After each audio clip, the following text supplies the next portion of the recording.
loaded question, but I've seen a lot of discourse online about the sex minigames in the OG God of War games, and I've already seen grown men preemptively complaining and whining about the remakes, probably not including them. Wonder what you think about this. I love talking about this. Okay. Clips editor, clip this, all right? Fun fact.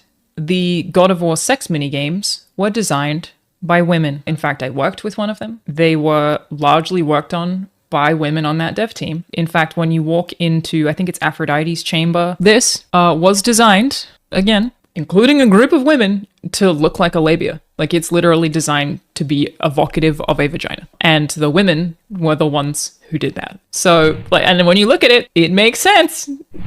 But I feel like a lot of people didn't notice that. I worked with one of the women who worked on these, and she was like very proud of it, and it was really fucking cool. Like, we had a whole Play, Watch, Listen episode about this, but we like had a real conversation there about like why video games are so awkward about sex. And it's a part of life. Like, I think that in no small part, with video games specifically, some of the awkwardness comes from people being afraid to pitch it in a room as a mechanic because they feel awkward about the fact that animators are going to have to animate it and actors are going to have to act in it. And like multiple people are going to have to work on making this interactive sex scene. I recently worked on something where the director did not want to have sex in it, even though I pitched and wrote a sex scene because I felt like it should be there. What an awkward thing to have to do for a man. Like, literally I just wrote him a sex scene and was like, here you go. It's a pretty explicit one. I think the story would be served by this sex scene being here in this particular instance. But he did not feel comfortable directing it. Genuinely, sometimes that just might be the case. Retailers have to sell it, parents have to buy it. Yeah, totally. Some sex scenes are completely unnecessary, half-deck, totally agree. Some of them aren't though. Sex is also just a way of life. It's just a thing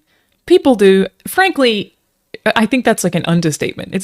Sex is not just a way of life. Sex is like an extremely prevalent part of human existence and conversation and feeling. No matter how much you might like to deny it, a lot of things that we do are driven by sex. A lot of feelings can go into sex or be legitimate character or relationship progress can happen through sex. I think like there's always something really interesting in the way that like a power dynamic can reveal. Like, I think that the way that the boys dealt with sex for the most part, there's some craziness in there, but was like very on point. You learn things about the characters by the way that they experience sex. You know what I mean? It's a thing. I'm pro sex minigame. I recognize that in God of War, like, it's a little silly the way it was in those games. But again, I think it should still be in those remakes. I think it belongs there. I don't think it was disrespectful to women. I think that if anything, those games are like quite critical of who Kratos is as a person, and the rage is clearly not fulfilling to him. And it almost like serves the journey that he ends up going on in 2018 and Ragnarok better if you have that version of him to begin with. I don't think it should be changed personally. I definitely think they should be there. But again, big shout out to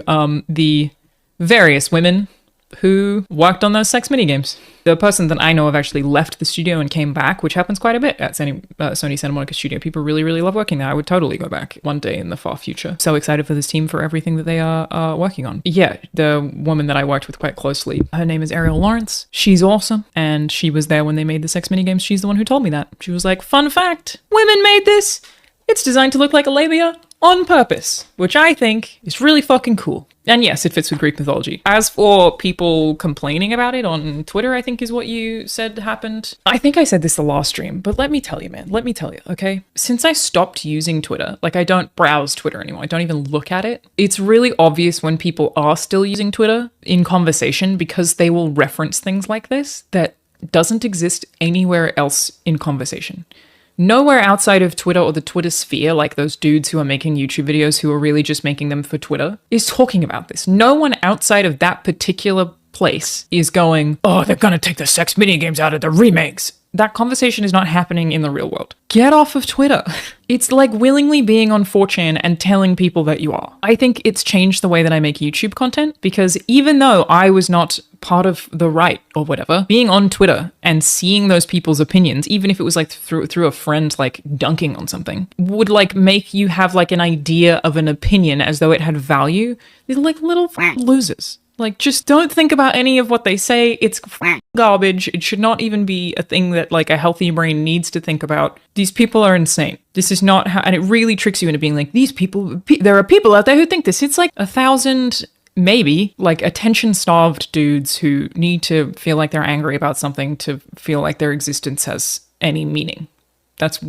Why are we listening to them? You know what I mean? Why are we listening to these people? Like, I also just have this thing, I think I spoke about this last time too, where like, it's crazy to me if I open Twitter, which I pretty rarely do. Like, look at this. I just opened Twitter, just opened it. This is the first thing that comes up. Wait, she told one of her subscribers to kill himself? What the actual is their problem? I don't think that's what happened at all. Space Ghost told a man to use shotgun on this website because he thought it was my responsibility. I don't know who the these people are. I don't know who any of these people are. I don't give a shit. And sometimes you see people that you'll like really respect, like people whose like opinions I care about, will be like arguing with some chud loser. And I'm like, what are you doing here? Like, even this, I love Roger Clark. I love him. He is such a wonderful human. He is a friend. I love him. If he weren't on Twitter, he would not be having to make a comment like this, where he's clearly having to be defensive against some absolute fucking losers. Roger, you're better than this. You don't need to be doing this. And it's every time. It's like people that like I've worked with or really respect just posting something that's like, you go fuck yourself, to some absolute fucking loser. They just don't deserve your time. What is this? It's crazy. Get off of Twitter. That's my whole point. Get off of Twitter.